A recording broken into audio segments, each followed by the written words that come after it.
My name is Linda Drew. I'm the Deputy Director and Director of Academic Development.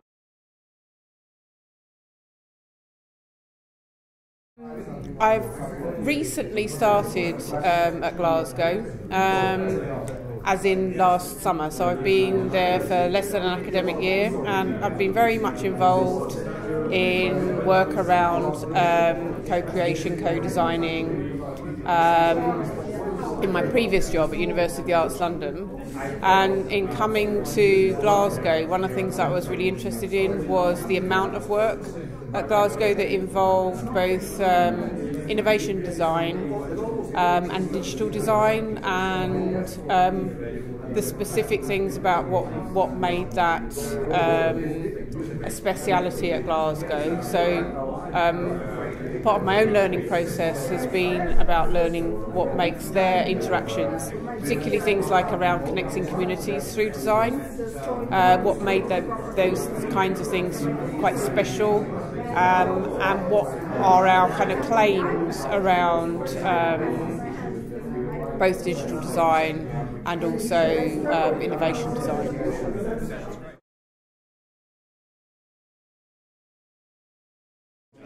Plenty of experience with long-distance educational teams, and also one of the very selfish reasons that I'm here is looking to not just relate that to our own design areas, but also in terms of applying that in an educational model.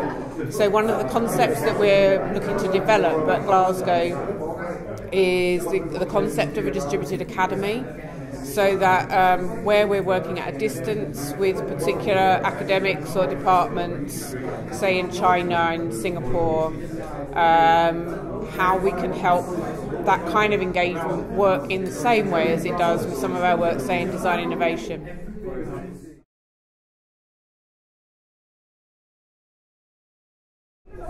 Yeah, loads of technical issues, time differences, language differences, cultural differences, what's polite, what's not polite.